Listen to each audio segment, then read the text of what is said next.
तुष्टीकरण की राजनीति करना राहुल गांधी और विपक्षी दल बंद करें। देखिए, विगत कुछ दिनों से जिस प्रकार का व्यवहार कांग्रेस पार्टी और कुछ अपोजिशन दलों का रहा है, खास करके एसआईआर के मुद्दे को लेकर, बिहार के चुनाव को लेकर, यह पूरा हिंदुस्तान देख रहा है। मैं पार्लियामेंट के बाहर खड़ा हूं, आप सभी देख रहे हैं कि पार्लियामेंट की गतिविधि को अवरोधित किया जा रहा है। पार्लियामेंट को में फंक्शनल पार्लियामेंट नहीं हो पा रहा है, कोई काम करने नहीं दिया जा रहा है। इसके पीछे की मंशा क्या है? जो यात्रा राहुल गांधी भी कर रहे हैं, उसके पीछे की मंशा क्या है? इसके पीछे की मंशा केवल एक ही मात्र है, और वह मंशा है किस प्रकार से घुसपैठियों को बचाया जाए। जो देश के इन्फिल्ट्रेटर्स हैं, जो देश के अंदर घुसे हुए हैं, जो नागरिक नहीं है देश के, यह एक प्रक्रिया है, स्वाभाविक प्रक्रिया है कि इलेक्शन कमीशन का यह दायित्व बनता है कि जो घुसपैठिए हैं किस प्रकार से उनको क्लेंजिंग की जाए, वो इलेक्टोरल रोल में नहीं आए और वो इलेक्शन में भाग ना ले सके। ये अधिकार उनको नहीं है वोट देने का।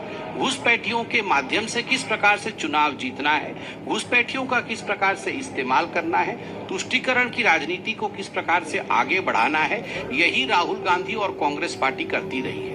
और संवैधानिक संस्थाओं को गाली देने का इनका रिकॉर्ड पुराना है।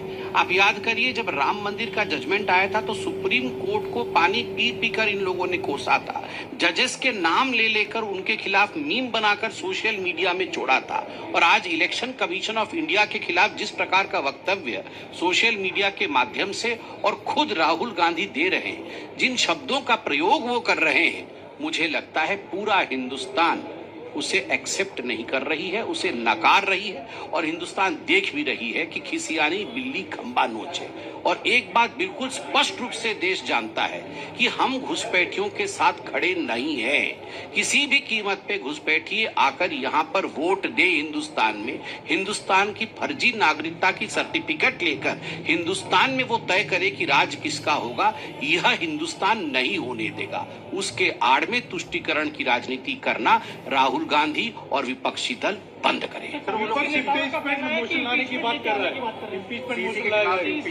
देखिए, ऐसी कौन सी संस्था है जिसके खिलाफ विपक्ष खड़ी नहीं हुई है?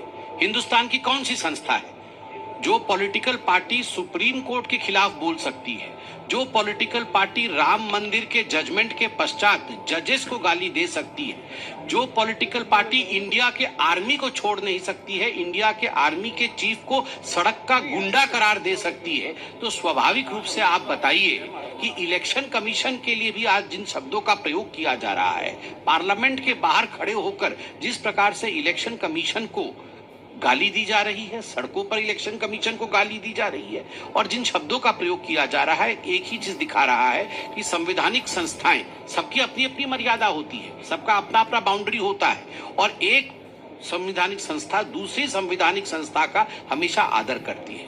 हमारे भी डिफरेंसेस हो सकते थे, पुराने हमारे भी डिफरेंसेस थे, मगर हमने कभी भी ऐसे शब्दों का प्रयोग नहीं किया जो अमर्यादित हो, जो मर्यादा से बाहर हो। अमर्यादित शब्दों का प्रयोग करना और जिस प्रकार के आक्रमण को वो कर रहे हैं, ये कहीं न कहीं दिखाता है कि राहुल गांधी और कांग्रेस पार्टी फ्रस्ट्रेशन में है और उनका एक ही ध्येय है, किसी भी कीमत पे हमें सत्ता मिलना चाहिए। यदि हमारे परिवार को सत्ता नहीं मिलता है तो हम किसी को भी खींच के सड़क के बीच में लाएंगे, उसके विरुद्ध अनर्गल बोलेंगे, उसको गाली करेंगे, और किसी भी कीमत पर हमें सत्ता चाहिए। मगर जनता जनार्दन है, सब समझती है।